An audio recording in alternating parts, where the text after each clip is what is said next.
everyone, welcome to day 4 of the Challenges series. Today we'll be talking on first half of radiology. The next half will be covered tomorrow. Just remember the important stuffs in radiology are mainly the overlap points between surgery and or pediatrics or medicine. So also they can ask you with radiological anatomy also. Just before beginning with radiology, just start. We'll have to start with yesterday's questions so that you don't mix up the questions of yesterday and today. The first question was a male presenting with this kind of skin lesion with history of exposure to cattles and or horticulturist by occupation. So this is a classic black HR case scenario seen in cutaneous anthrax caused by Bacillus anthracis, which is the mechanism, the molecule responsible being CAMP, which leads to edema. Other than that, first you have to identify the lesions here. These lesions are common in groin, axilla, breast, and in the apocrine cells. So this is your hidradenitis suppurativa. So how do you manage this condition? You don't have any antibiotics or other stuff for this. You have to surgically excise this. Risk factors, the cause of this is unknown, idiopathic, and has some genetic association also. Next question is the third question. You have to identify the skin lesion. I told you that the patient is a diabetic and has been exposed or has been recently been to a swimming pool. So this is classic case of hot tub folliculitis caused by Pseudomonas aeruginosa. Then I had asked you first to identify the organism which is among the options which is most taxonomically closely related to the causative agent in this case. So this is a case of syphilitic gamma, and taxonomically syphilis caused by spirochetes is very much closely related to Leptospira.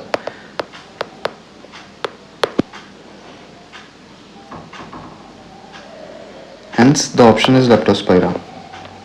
Next, the question was multiple raised papulonodular lesions seen in a kid. So this was an example of blueberry muffin rash. What was the mechanism for this? Is your extramedullary hematopoiesis. Okay, moving to radiology proper for today. We'll be talking about general radiology mainly. So in radiation units, what do you need to remember?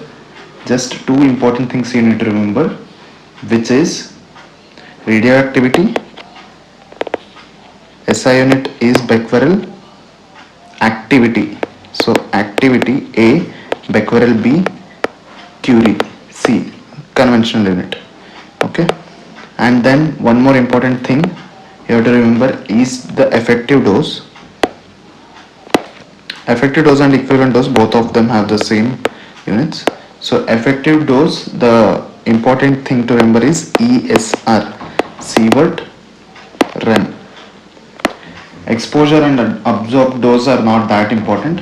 Just remember these two important things. Maximum permissible dose exposure also is measured in millisieverts. You need to remember that in pregnant females, occupational exposure is limited to 2 millisievert per year, and for general population it's limited to 1 millisievert per year. Fetus is the half of this. Pregnant females, whatever 2 will become 1 and 1 will become 0.5. Overall, general population can be exposed to similar values as pregnant females, that is 1 millisievert per year. However, for occupational exposure for general population is 20. Other than that, you have to remember the effects of radiation. There is two important things. stochastic versus deterministic. So stochastic is basically a chance exposure. A event might occur or might not occur. That is, your mutation can occur or cannot occur. This is for cancer. It is all or none, and hence not radiational dependent, dosage dependent. However, deterministic is threshold dependent and it occurs immediately. Examples include cataract, skin erythema, and other stuff. Next, we'll move to how do you prevent from these exposure is lead aprons help you in preventing from exposure to that. However, we have now zero lead aprons, which is by stibnum, that is antimony, and tungsten. Okay, just remember that. And for people who are occupationally exposed, radiologists, technicians, and stuff, TLD badge will help you to remember. And the important thing is that TLD badge has to be worn below the apron. Okay.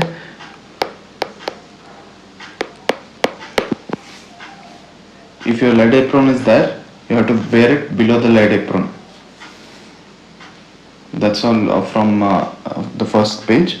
Then we'll go to the contrast media, which is also a potential question. Just remember, positive contrast media are barium and iodide materials, or negative contrast media are oxygen, CO2, water, and other stuff. In ionic, you need to remember, in ionic contrast media for CT, you need to remember ionic and non-ionic. Ionic can be monomer or dimer. Remember that the highest osmolality is for ionic monomer. Example being diatrozate. So these will cause lot of osmolar shift when entering into the cavities of body. However, non-ionic dimer is equal in osmolarity as your blood. So it's also called as isoosmolar. This is high osmolar. Then there are ionic dimers and non-ionic monomers, which are called as low, but it is a misnomer. Because non-ionic dimer are isoosmolar and have the lowest osmolarity. Other than that, you need to remember about contrast-induced nephropathy. When do you define it as? When there is rise by 0.3 mg per dl in 48 hours, or rise by 0.5 times the baseline creatinine value done before the within the 7 days of study. The important symptom where in contrast-induced nephropathy will be oliguria. Sometimes it might be the only symptom. So how do you prevent it is trying to use non-ionic isoosmolar agents. I have not told you the example. The most important example is iodic xanol. Using that will prevent contrast-induced nephropathy. Other than that, also remember that N-acetylcysteine is not approved for prevention, though it was initially said so. Then we'll move on to when do we use X-rays. So X-rays in all emergencies, you need to get a baseline X-ray done, especially to rule out when a patient comes with RTA, to rule out fractures, pneumothorax, intestinal obstruction, cases of abdominal pain. So this is very helpful in emergencies. Then it is helpful in fractures also, bone tumors also. Then we have foreign body evaluation. Radiodense foreign bodies will be easily visible on X-rays, and to identify the position of ET tubes, NGT, central line, and other stuff. Okay. So mammography versus radiography. The important thing to remember is the target is made up of molybdenum in mammography, M for M. However, in radiology, it is made with rhenium, R for R, with tungsten. Other than that, there is something called characteristic radiation versus Bremsstrahlung radiations. Bremsstrahlung radiations is scatter radiation, but it contains continuous spectrum. So other than that, there is two important determinants of X-ray: kilovoltage peak and milliampere second. Kilovoltage peak is inversely proportional to contrast. while milliampere second is directly proportional to blackening and contrast. So in obese patients, if you increase kilovolt peak, then it will increase penetration. So this is basically determining the energy of the resultant X-rays. However, a milliampere second is determining the number of electrons passing through the tube per second. Moving on to the next important point is your fluoroscopy as an investigation. It is done in cases like movement esophageal motility disorders, or to visualize the site of obstruction and some suspected penetration or TEF and other related things. Just remember, we use gastrographin and not barium for swallow studies in cases with suspected perforation. Double contrast medium is also one agent where we give initially gas producing agent, other than after that we will be giving the contrast agent. So the types important ones are barium swallow, where we will be visualizing till stomach, barium meal, where you will visualize stomach wholly and some part of duodenum. Then for follow through you will be visualizing whole of intestine, and in enema it will be given through the anus, and you will be able to visualize rectum and most of the large bowel along with IC junction. And then there is for urine this thing urological studies, you have IVP, intravenous pyeloplasty, or IVU, and then you have retrograde pyelography, and you also have micturating cystourethrogram and retrograde urethrogram. So these are important things you need to remember. The most important thing among all this will be your MCU and RGU, where they will try to detect strictures in a male patient especially.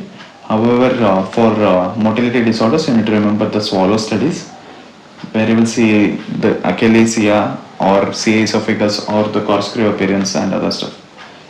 Then we will go to ultrasound as an investigation. So there are these are used mainly for all pregnancies. You will avoid radiation, and hence it is the investigation of choice for all pregnancies. And for gallstones, because some gallstones are either cholesterol or they can have cholesterol which is more than 50%, or they can be mixed also. So in cholesterol stones, it is, since it is fatty, it is not radiodense and is not always visualized on X-rays or CTs. So ultrasound immediately becomes investigation of choice for all gallstones, and also for acute cholecystitis. Then it is also evaluated useful for minimal pleural effusion and pericardial effusion. So, and it is also the investigation of choice for your CHPS or IHPS, infantile hypertrophic pyloric stenosis. Other than that, for blunt trauma abdomen, you will follow the EFAS protocol, where it will be the first investigation and not the investigation of choice. So also remember the modes of ultrasound. A mode, which is used for axial length of eyeball calculation. M mode is motion mode, used to detect lung pathologies, pleural effusion, lung mass or pneumothorax, and also to assess valvular functions in echocardiogram. Then B mode, you need to remember there are certain probes which is beyond the scope and won't be asked. Then B mode is the most commonly used mode for all routine examinations. Then you have Doppler modes, where you just see the color to visualize the obstruction in vessels, or you see the spectral waveform to see the pathology, stenosis or reversal of flow. Then you also have fibroscan to assess, it might be usually share wave elastography is used, where stiffness of liver can be calculated, but it is limited in obese individuals. And then there is elastography also for the thyroid and other structures. Some important signs you need to remember, Mikimo sign and other stuff which I have mentioned in the notes. Then next will be your CT as an investigation. So in CT, what you need to remember is structures which are white and structures which are black. However, by playing with window level and window width, you might be able to alter the densities of the structures, but however, the pure whiteness or blackness won't be altered. So the most important stuffs which are white are your bone, blood and calcium, BBC. However, the structures which are black are your air, CSF and fat. So these black structures will be hypodense, called hypodense, and white structures will be called hyperdense. So Hounsfield units, these are given in reference to air and bone. So bone will be around 1000 plus 1000 and air will be around minus 1000. Sometimes calcium might, because of the calcification, certain structures like calculi might also reach the Hounsfield units of plus 1000. 0 will be your water, where it will be usually between minus 10 to plus 10. So 0, it is also kept in reference to mainly to water, which is calculated to be 0. Then the CT techniques you need to remember is the normal routine non-contrast CT technique, where you directly see the structures which are already bright, like bleed, subarachnoid hemorrhage, trauma and other stuff, or the calculi, renal, ureteric or salivary, then the bone fractures or the cortex of the bone or the foreign bodies. Then contrast enhanced is done to visualize the inflammation, where contrast uptake will be increased because of neovascularization in tumor, and also in infection there will be increased contrast uptake. It is also useful for evaluating intraluminal pathologies like dissection and aneurysm and other stuff. Then HRCT is basically high resolution CT used for visualizing lung parenchymal pathology, bronchiectasis and interstitial lung disease. CT cysternography is done to, by giving LP, you will be able to visualize the cisterns and to identify the site of CSF leak. Then there is CT pulmonary angio technique, where you have to rule out acute or chronic pulmonary embolism. And then there is CT angiography for visualizing peripheral limb vessels mainly. Then we have the important technique of CT perfusion used in acute strokes to identify the penumbra, which can be saved by thrombectomy. Then you have dual energy CT, where two separate photon beam. There are several techniques. The most important technique is two separate photon beam will be projected, and due to intrinsic property of the materials, there will be differentiation in the color which can be identified, usually used in gout, and characterization of renal calculi and other stuff. Then you have virtual bronchoscopy and CT colonography or virtual colonography, which are done by post processing, and these are useful to evaluate bronchial stenosis. These give almost similar images like your routine bronchoscopy, fiber optic bronchoscopy or colonoscopy. Then you have CT enterography technique, where the patient will be swallowing large amount of orally given contrast material mixed with water or saline. So this will help you to identify, distend the bowel loops and identify if there are any strictures or other interluminal pathologies. That's all from CT. Then the next important thing will be your MRI. In MRI, the important thing to note is what appears, how CSF appears on different sequences. CSF will be white in two sequences, T2 and ADC. Then it will be black on T1, flare and diffusion. Flare is basically fluid attenuated inversion recovery sequence, where CSF, the intensity of CSF is subtracted from T2 images. Then you have gray appearance, where it is seen on GRE and proton density images. So how do you compare between T1, T2 and flare is your most important mnemonic, World War II.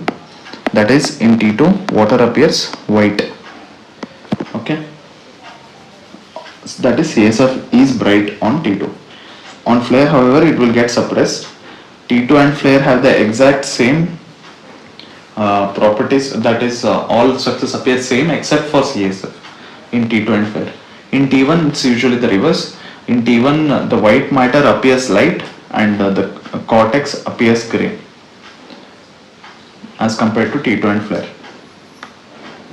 And other important thing you need to remember is the structures which are hyper intense on T2, those will be your fat and fluid. And the ring enhancing structures which are given by the mnemonic magic doctor, and all the signal word structures. So when do you do MRI is for brain and spine pathologists, for neurogenic lesions, for Pancoast tumors and posterior mediastinal mass, and for chronic SAH also, and for diffusion axonal injury, SWI or GRE is very sensitive to pick them up. Other than that, for demyelination also we will be using. So each of the sequences you need to remember one point. For flare, it is useful to assess bone marrow pathologies and for demyelinating lesions and lot of other stuff, but these are the important things. Then diffusion restriction is mainly for stroke, tumors which are hypercellular, and epidermoid cysts and abscesses. Then you have SWI where blooming occurs. It is helpful to pick up bleeds, calcification and other microbleeds, and as I have already told, the diffuse axonal injury also. Then you have STIR images where it's also known as short tau inversion recovery sequence. It suppresses your bone marrow fat and helpful in identifying marrow pathology or stress fractures. Diffusion tensor images will help you to evaluate the white matter bundles before surgical planning for tumor excision. Then you have time of flight images used for MR angiogram, where you give virtually the flow within the vessels without giving IV contrast. That is its specialty. Then you have Hayes sequence used for MRCP, which are heavily weighted T2 sequences. And some important things you need to remember from MR spectroscopy point of view is three important peaks: NAA, creatinine and choline. And then there is also lipid lactate. So NAA at 2 parts per million, and all pathologies there will be decreased NAA except for Canavan's disease. So that's from NAA. Creatinine is further far away, 3 ppm, and it determines the metabolism, and hence it can be used for internal brain reference because in any brain pathology it remains unaltered. Then choline is further downstream, which occurs at 3.2 ppm, increased in hypercellular tumors. Lipid lactate represents necrosis and is seen in TB, toxoplasmosis and other stuff. Then I'll just give you a brief introduction about the important stuff in skull, head and brain, the signs and other stuff. So skull X-rays are the most important thing, out of which three important ones are your hair on end, seen in thalassemia or sickle cell. Then your salt pepper, which is seen in hyperparathyroidism. Then your cotton wool appearance, which is seen in Paget's. There are other important things like geographical skull and multiple punched out lesions, which are seen in multiple myeloma. Then you have ultrasound wise a fetal scan or an anomaly scan where you see frog eye. The most important among this will be this, and seen in anencephaly. Then you also have banana and lemon sign for Chiari malformations. MRI wise, you have some important ones like tiger eye sign, which is seen in Haloverden-Spatz disease, hummingbird sign seen in progressive supranuclear palsy, and you have racing car sign, which is seen in corpus callosal agenesis. Then there are some structures which get calcified with age, that you need to remember, and some neoplasms which show calcification. Then calcification types you need to remember. The tram track one is seen in Sturge-Weber's. Soap bubble type is seen in neuroparagoniasis. Then you also have important one, which is ribbon-like calcification seen in your tumor oligodendroglioma. Then I have given you some of the important spotters. You can go through those spotters, out of which some of them are quite commonly asked. Just remember this. and that will be for the today's session. We will be completing rest of the radiological science in tomorrow's session. Today's questions. So I'll give you, you have to identify this X-ray. What does the pathology seen in this X-ray? So I'll give you a hint. The patient is diabetic. Next question for today. This was the first question. Next question for today will be to identify what is this. I won't give the options for these questions today. Next question is this. Identify the close mimic and what sign are we talking about here? Okay. Next important question for today is identify this structure which is marked and identify the pathology. Last question for today is identify the pathology and the investigation. Thank you for listening. All the best.